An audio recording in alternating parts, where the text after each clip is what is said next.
कोई आइडिया? तो चलिए मैं बनाता हूँ। 8 क्यूब है, तो 8 क्यूब का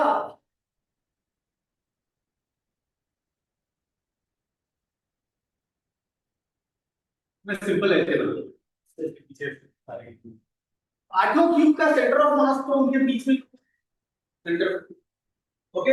लेकिन पीछे से उन्होंने एक क्यूब हटा दिया, तो अब इधर तो क्यूब है, इसमें भी होगा, इधर भी होगा, इधर भी होगा, इधर भी होगा पीछे में, लेकिन इसके पीछे नहीं। ठीक है ना? क्लियर है? अब हमसे पूछा है कि बताओ नया सेंटर ऑफ मास कहाँ हो। क्लियर? अब इसमें तो ढेर सारा दिख रहा है, सादा बड़ा कॉम्प्लिकेटेड है। तो याद होगा जब बिगनिंग में हमने पहला लेक्चर लिया था, तो आपको एक चीज सिखाया था कि कभी कभार हम किसी सिंपल ऑब्जेक्ट को कट करके दो पार्ट बनाते हैं, जिसमें से सेकंड तो सिंपल रहता है, लेकिन ये बन जाता है कॉम्प्लिकेटेड ना। तो पहले जब 8 क्यूब थे तो सिंपल था, किसी से पूछो सेंटर ऑफ मास कहाँ होगा तो पीछे होगा। जो क्यूब हमने रिमूव किया है यहां से, ओके, पहले यहां था, इसको रिमूव करके इधर ले गए, उसका किसी से पूछो सेंटर ऑफ मास कहाँ होगा तो यहाँ आ गया, वो भी सिंपल है, समझे? लेकिन जब ये हटा दिए तो बचा क्या? तो बचा वो बड़ा बड़ा कहता है never try to do calculation directly for this, हमेशा इसके लिए कैलकुलेशन करें, इसके लिए कैलकुलेशन करें। ठीक है? तो इसका centre of mass will be equal to complicated का मास इनटू इसका centre of mass plus simple वाले का मास इनटू इसका centre of mass divided by, ऐसा कर सकते हैं? कोई दिक्कत है?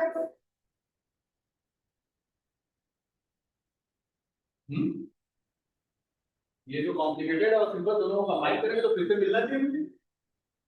इसका सेंटर ऑफ मास हमें पता है 0, कॉम्प्लिकेटेड वाले का मास मालूम है 7 ब्लॉक, इसका एक्सी निकालना है, सिंपल वाले का मास है 1 ब्लॉक और उसका सेंटर ऑफ मास यहाँ है। एक्स कोऑर्डिनेट की सिर्फ बात करें तो a/2, सिर्फ x coordinate divided by 7। Any problem? दो, ये मेरा एक्सिस है, ये a है, तो सेंटर पे लेना होगा तो a/2 लिख दें। ठीक है? यहाँ से x निकाल, तो कैलकुलेशन करेंगे तो x आ जाएगा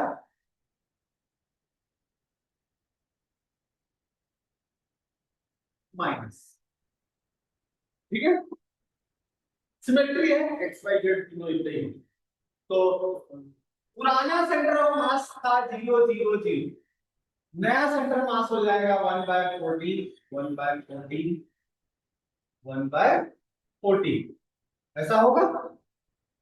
दोनों के बीच डिस्टेंस पूछा है, डिस्टेंस फॉर्मूला जानते ही, निकल जाएगा। डिस्टेंस फॉर्मूला पता है ना? बाकी आप लोग थोड़ा सा सिंपल समझते हैं, 1/14 इंटू √3 कर देते हैं, 3 एक्सेस है, 2 एक्सेस को ना इंटू √2 कर देते हैं। ठीक है? पाइथागोरस का, तो √3/14। क्लियर है? अच्छा, वो मैंने a/2 लिखा था, उन्होंने l/2 लिखा। अब आगे मैंने एक गलती से कहा, इस a को मैं सही कर देता हूँ, क्वेश्चन l। ठीक है? तो ये भी है, ये भी है, भी है, भी है, ये भी। ठीक है? √3l/14।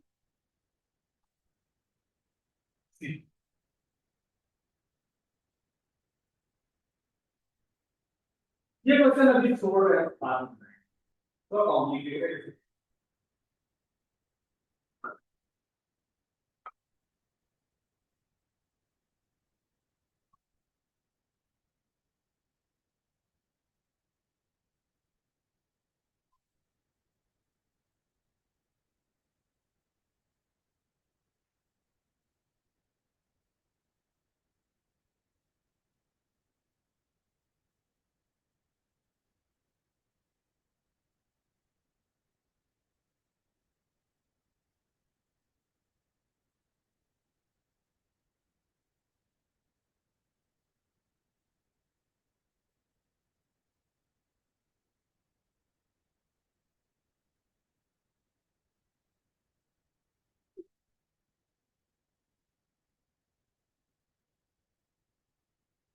तो समझे,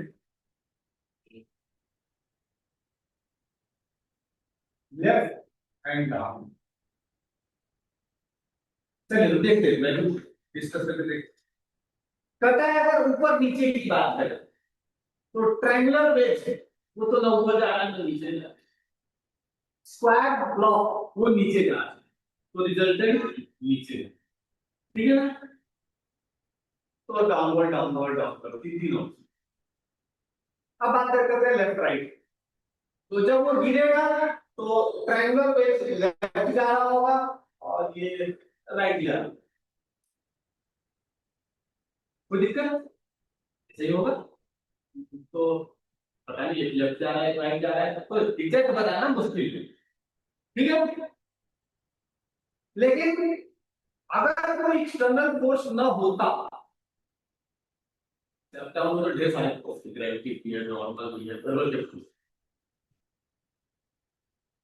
लेफ्ट राइट में अगर कोई फोर्स नहीं होता तो सेंटर ऑफ मास मूव नहीं करता, क्योंकि सेंटर ऑफ मास को मूव करने के लिए एक्सटर्नल फोर्स की जरूरत है। प्लेन फ्रिक्शन है, ठीक है ना। वेग सीधा जा रहा है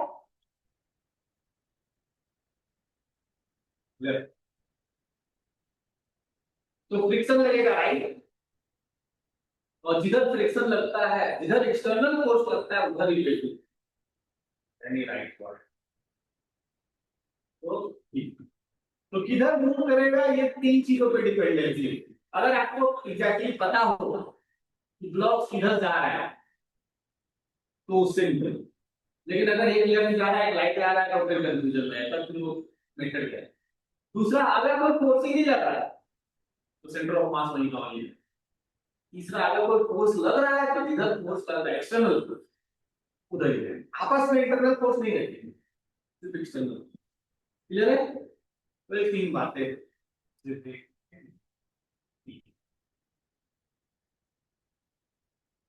ये ट्राई ठीक कर,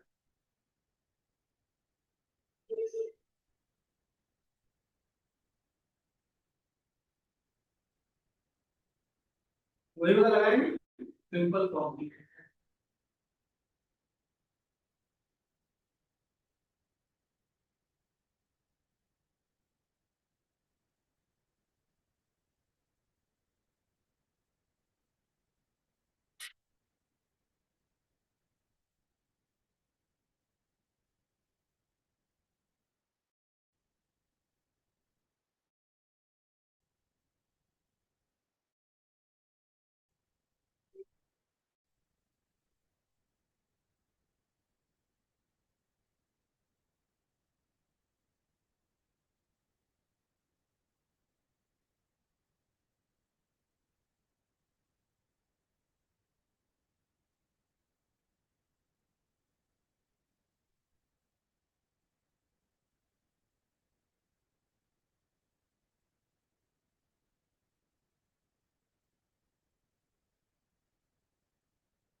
बोलिए हो रहा है।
चलिए मैं बनाऊं क्या?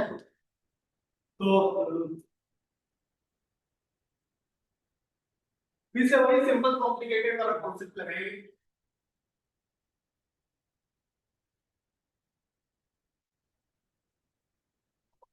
ये स्क्वायर है, ओके। ये इसी को ओरिजिन मान लेते थे। तो सिंपल वाले का सेंटर ऑफ मास 0, कॉम्प्लिकेटेड वाला मतलब इधर वाला का मास 3, ये निकालना है। प्लस ये सिंपल वाला का मास 1, इसमें तो कोई दिक्कत नहीं है, मास उसका 3 इसका 1, इनटू इसका सेंटर ऑफ मास। तो इसका सेंटर ऑफ मास हम लोगों ने सीखा था h/3,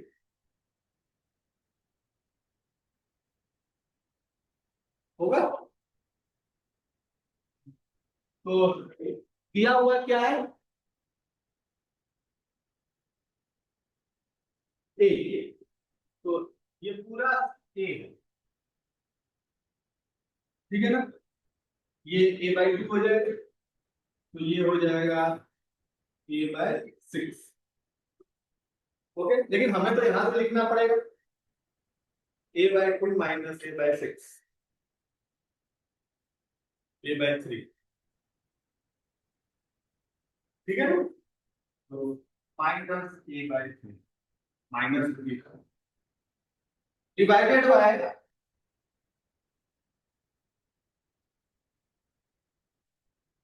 समझ में आ रहा है कॉन्सेप्ट? ये मैं आपको वही लगा। तो कॉम्प्लिकेटेड का कोई भी इंफॉर्मेशन कैलकुलेट करना है तो आप पहले इस सिंपल का कैलकुलेट कीजिए, इस सिंपल का कैलकुलेट कीजिए और फॉर्मूले में डाल, ठीक है।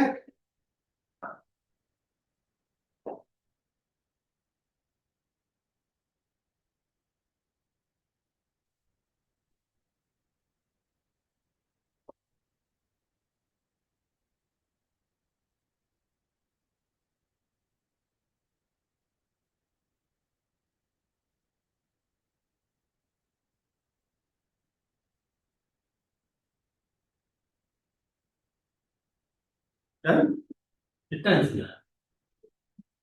a/9, ठीक है।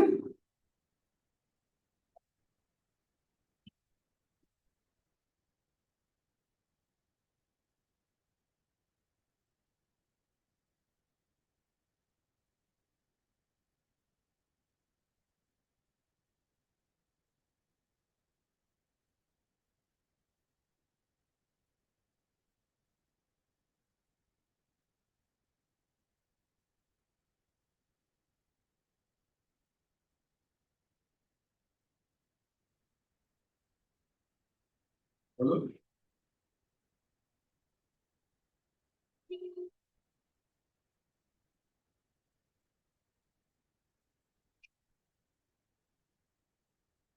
सॉलिड कौन है? सॉलिड कौन का मैंने पढ़ाया था। टेन 10। तो यह हाइट है 40, h/4 होगा, तो 10 हो जाएगा।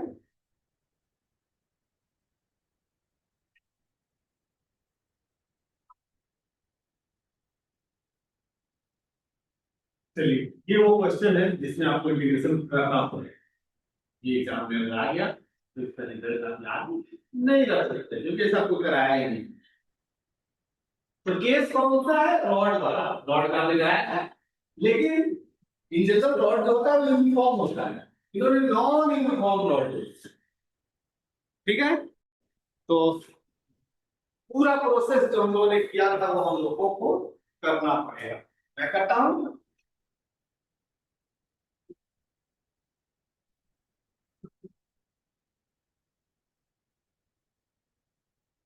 तो हमारे पास एक रॉड है, ठीक है, इसका हमने एक्स डिस्टेंस में एक छोटा सा कट कर लिया डीएक्स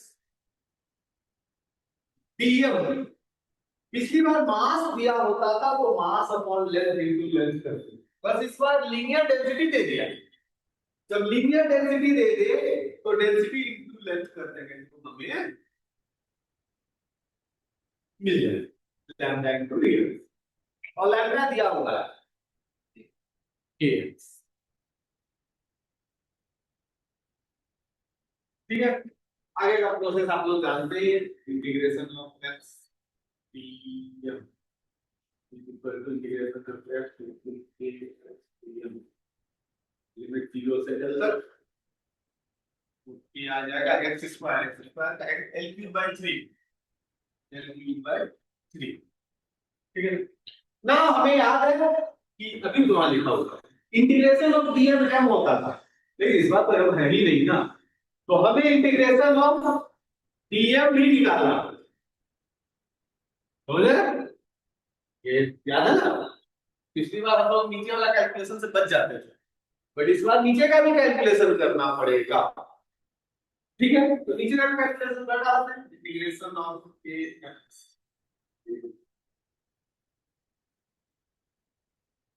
यहां पे के एक्स डीएक्स, तो के एक्स स्क्वायर बाय 2 हो जाएगा, तो x is equal to K L U by 3 divided by K L square by, हो जाएगा 2 बाय।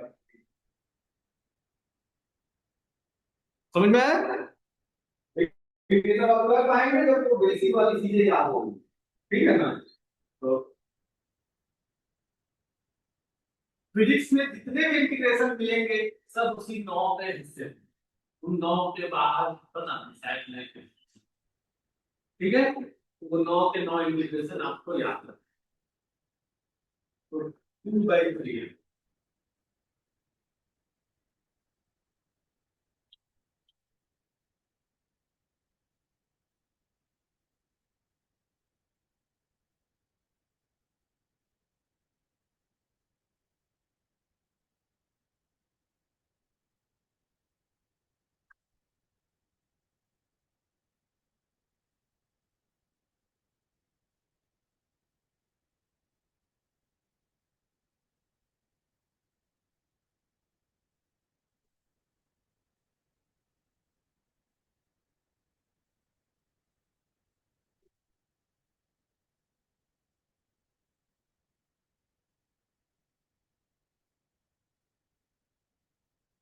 बोलिए।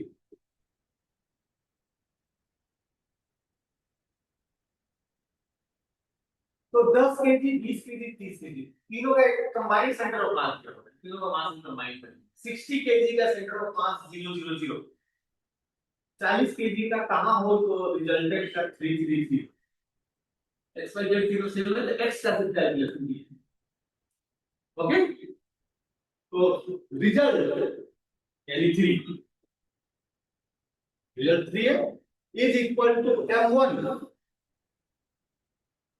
x1 m2 कितना है 40, x2 निकालना है।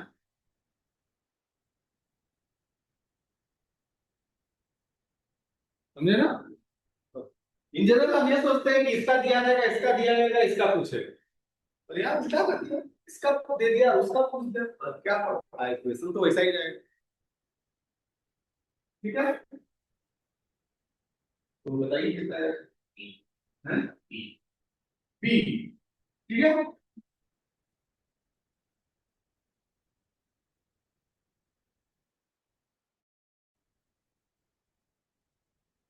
वैसे वैसे ही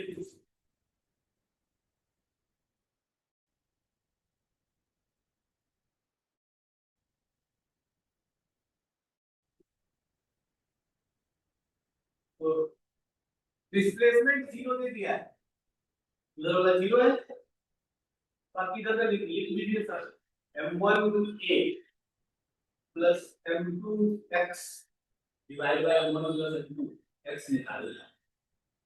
वैसे तो अंदर माइनस में आएगा, पर आपको प्लस प्लस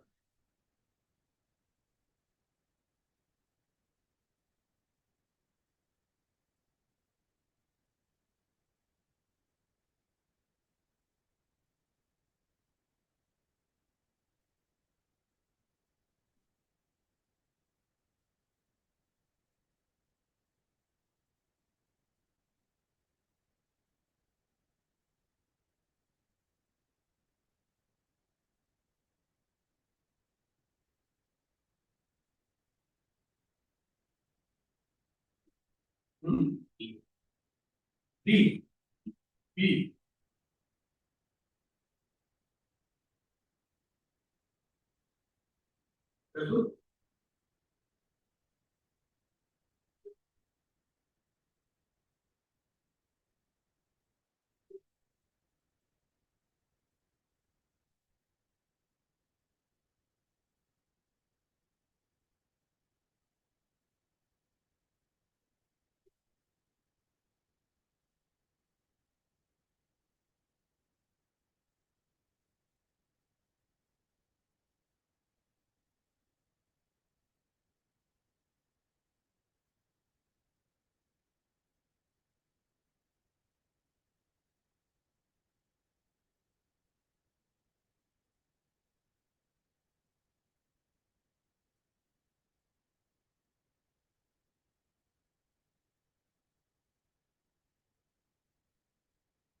तो इसे बनाइए, आपको बनाना नहीं। तो डिस्प्लेसमेंट पूछा है, तो डिस्प्लेसमेंट का फॉर्मूला लगा देंगे।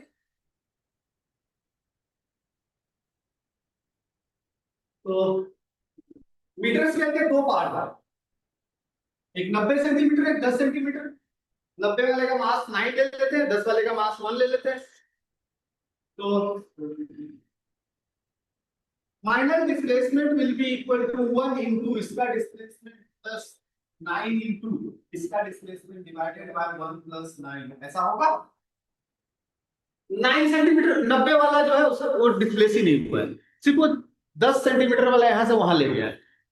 तो इसके सेंटर से इसके सेंटर तक का डिस्टेंस 90 सेंटीमीटर। तो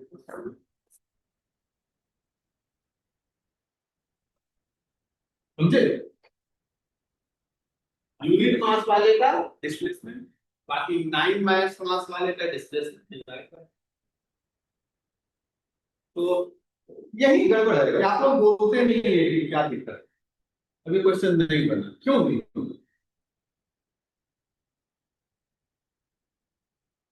हम्म, वो ऐसे समझ में नहीं आता कि एक्स क्या है, किसका है? एक्स तो ये M1 कौन है, ये छोटा वाला, M2 कौन है, बड़ा वाला। तो M1 कहाँ रखा है, यहाँ रखा है, इसका सेंटर कहाँ होगा, यहाँ का कोऑर्डिनेट नहीं पता, 5 है ना, इसको उठा के यहाँ रख दिए, ये 90 होगा, ये 100 होगा, तो बीच का कोऑर्डिनेट 95, तो ये 5 से चला गया 95, तो डिस्प्लेसमेंट कितना होगा, वही 90 में।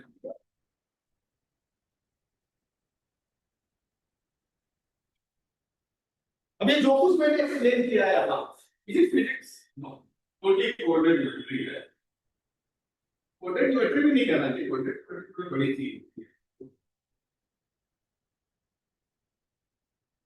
ओके, तो कुल मिला के कहानी ये है कि जब तक आप ये नहीं पता करेंगे कि कमी कहाँ है जहां पे मार्क्स नहीं आते, समझे ना? सिर्फ मान लिया किसी चाइना वाले बंदे को उठा के ले आओ, ना बिठा दो, खूब पढ़ाओ खूब पढ़ाओ खूब पढ़ाओ, एक एग्जाम में भेजो, 0 लेके आएगा, क्योंकि आपने उसको फिजिक्स तो पढ़ा दिया, इंग्लिश तो से आती है, समझ रहे हो ना बात को? तो समझना ये होगा कि हर एक क्वेश्चन, जितने क्वेश्चन हमने किए, हर एक क्वेश्चन में you need to think and ask, पहले तो आपको ये सोचना होगा कि आखिर वो कौन सा नॉलेज था इसकी कमी। ओके, सो इस क्वेश्चन में इफ यू आर सेइंग कि सर आपको कि हमें ये नहीं पता चल रहा, then doesn't matter how much physics you study, you will never be able to solve this. Physics तो है ही नहीं कभी आपके पोर्शन में, फिजिक्स तो यही कहता है ना कि ये फॉर्मूला है, लेकिन उसको जब उठा के यहां से यहां रखे तो कितना डिस्प्लेसमेंट हुआ,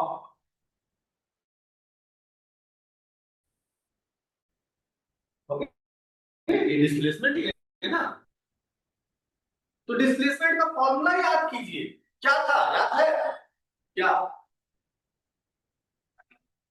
x2 माइनस, है ना, displacement x final minus x final 95 है, x इनिशियल 5 है, क्लियर? तो कल ही नहीं, कल अच्छा आपका लेक्चर नहीं हुआ, अच्छा नहीं दूसरी जगह लेक्चर था, वहां मैं कल बता रहा हूं, परसों आप लोग आए थे, इसलिए मैं इंट्रोडक्शन वाला लेक्चर दिया कि अभी तक हम लोगों ने जितने चैप्टर्स पढ़े वो सारे chapter basic chapter, you will never be able to think कि भूल गए तो कोई दिक्कत नहीं, आगे का नहीं दिख रहा है ना, डिस्प्लेसमेंट पोजीशन ये सब तो हर अगले क्वेश्चन में मिलेगा, क्लियर है? तो वो पूरा स्ट्रॉन्ग होना चाहिए, सारे फॉर्मूले एकदम फटाफट याद होने चाहिए।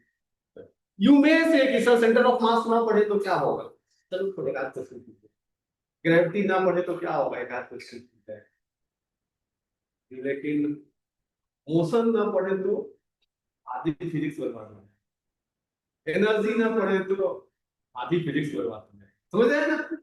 तो पिछले तो 5-6 चैप्टर्स थे, अगर आपको लगता है कि वो वीक है, नहीं, अब मतलब आई विल नॉट से कि जो go and solve difficult questions, नहीं नहीं, go and solve easy question, ये बहुत easy concept, is it a difficult? नहीं ना। प्रॉब्लम क्या है कि हम दिमाग में बात ही नहीं सोच पाते हैं कि डिस्प्लेसमेंट उस फॉर्मूले से निकालें। हम यही सोचते रहते हैं डिस्प्लेसमेंट कितना होगा, डिस्प्लेसमेंट कितना होगा। हम कॉमन सेंस लगाने की कोशिश करते रहते हैं, ठीक है। कॉमन सेंस से कुछ चीजें नहीं निकल पाती है। छोड़ो, आपको फॉर्मूला याद रखना चाहिए। ओके, तो वो स्केल का वो पार्ट जहां पहले रखा था तो उसका सेंटर 5 पे था, बाद में वहां रख दिए तो 95 पे चला जाएगा। तो 95 माइनस 5 उसका डिस्प्लेसमेंट हो जाएगा, वही वैल्यू होगी। बड़ा वाला पार्ट मूव भी नहीं किया तो उसका डिस्प्लेसमेंट 0। हमें रिजल्टेंट सेंटर ऑफ मास का डिस्प्लेसमेंट अच्छा है, शिफ्टिंग, शिफ्ट का मतलब डिस्प्लेसमेंट, तो फॉर्मूला लगाया नहीं। ओके, तो जब तक आप इस प्रॉब्लम को सॉल्व नहीं करेंगे, तभी पूछना भी समझिए आपको कि जब तक आप ये नहीं ढूंढेंगे कि प्रॉब्लम क्या है, नहीं सॉल्व हो। मतलब मैं कोई सिंपल फॉर एग्जांपल लेता हूँ, मेरा मन किया सिंपल बड़ा पाव है दुकान में, ओके, तो मैंने सब इंतजाम किया, मेरा बिजनेस फेल हो गया। मैं तुम्हारे पास आया ही नहीं, कोई हेल्प कर दो, नहीं मेरे चल रहा है, तो कहा कोई दिक्कत नहीं है, मैं कल हेल्प करूंगा। ओके, कल तुम अपना हेल्प लेके चले आए, फिर से हमने दुकान चलाया, फिर देख सका। क्यों? क्योंकि तुम्हें पता ही नहीं कि मुझे दिक्कत क्या हो। मुझे दिक्कत यह थी कि मेरे पास ढेर सारा पाव था, बड़ा मैंने बनाना ही नहीं। तुमने हेल्प के नाम पे लावा पाव उठा के लिया है, तो इज इट इम्पोर्टेंट कि कितना और पाव ले आओ, दुकान तो नहीं चलेगा ना। समझ रहे हो आप? तो क्वेश्चन सॉल्व करते समय भी सेम है कि जब तक आपको ये नहीं, मतलब मुझे जब तक ये नहीं पता चलेगा कि तुम क्वेश्चन बनाते समय कौन सा पार्ट मिसिंग है, समझ रहे हो ना? जो पार्ट तुम्हारे पास है वही मैं फिर से बढ़ा दूंगा, उससे क्वेश्चन बनने लगेगा, नहीं बनने लगेगा, ठीक है ना? ओके, उससे क्वेश्चन नहीं बन रहा है, क्लियर? तो क्वेश्चन बने यानी बड़ा पाव की दुकान चले, इसके लिए कोई ऑप्शन, दोनों में से दोनों का सेम सोल्यूशन। ओके, कि मैंने पहले भी जब बड़ा पाव बनाने की कोशिश की तो मेरे पास पाव था, मैं बड़ा बनाने में फेल हो गया, मुझे पता है कि मेरा बड़ा बनाने में, तो अगले दिन मैं फिर से ट्राई करूंगा। ओके, तो अगले दिन मैं अपना एफर्ट उसमें ज्यादा लगाऊंगा कि मुझे तो क्लियर नहीं होता। ओके, या दूसरा तरीका है कि मैं तुम्हें पहले एग्जैक्टली बताऊं यार मेरा बड़ा खराब हो जा रहा है, ऐसा नहीं होता है, नहीं बन पा रहा है, समझते हो ना? So when you come to me and ask some difficult question, नहीं बनते हैं, in that case मैं हेल्प नहीं कर सकता। समझ रहे हो ना क्यों नहीं हेल्प कर पा? तुम्हें बताना पड़ेगा कि देखिए सर ये है क्वेश्चन, मैं बनाता हूं तो नहीं बना के दिखाओ, समझ रहे हो ना? तो if you want a solution from me, the simplest तरीका is कि मैं वहां बैठ जाता हूँ, क्वेश्चन पेपर टेस्ट का हुआ लेके आओ, तुम खड़े हो जाओ बोर्ड पे, पहला क्वेश्चन बनाओ, बोलो आंसर करो, तो मैं देखूंगा ना कि तुम कहां क्या मिसिंग है। ऐसे सारे क्वेश्चन बोर्ड पे बना डालो, समझ रहे हो? Then only I will take you.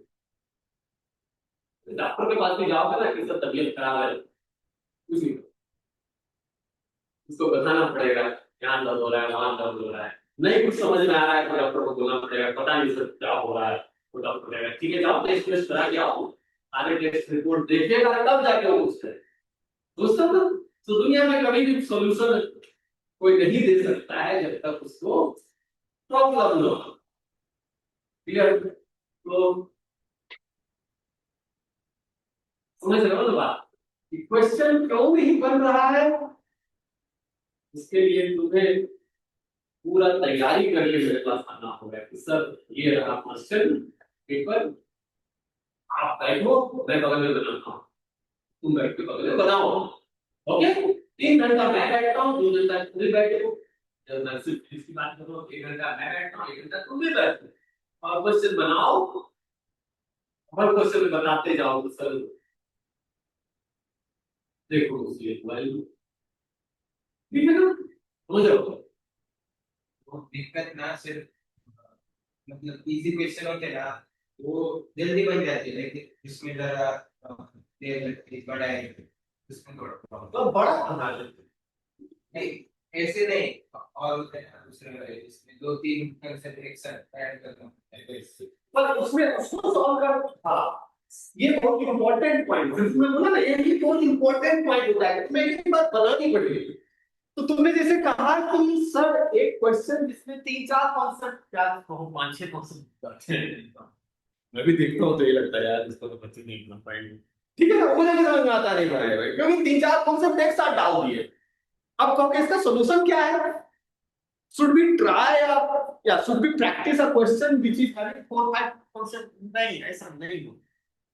ठीक है ना, वैसा करने की जरूरत नहीं है। करना क्या होगा कि जो भी कॉन्सेप्ट उसमें थे, उसका सिंगल कॉन्सेप्ट वाला क्वेश्चन भी तो नहीं होगा ना। जैसे मान लीजिए इस क्वेश्चन में 4 कॉन्सेप्ट, तो चारों कॉन्सेप्ट के अलग अलग क्वेश्चन भी तो हमने कहीं बनाए होंगे, उसको और प्रैक्टिस करने की जरूरत। समझ रहे हो ना? क्लियर, उसको और ज्यादा प्रैक्टिस करने की जरूरत है। ठीक है, जैसे अभी मैं कंपटीशन करा दूं कि चलते चलते खाना खाना है, आई डोंट थिंक किसी ने प्रैक्टिस किया होगा पहले। लेकिन चलना सबको आता है, खाना सबको आता है, तो चलते चलते खा भी सकते। दिक्कत यह है कि हम चलने में भी एक्सपर्ट है, खाने में भी एक्सपर्ट है। समझ आए? तो चलते चलते भी हम खा सकते। ठीक है, ओके, लेकिन चलते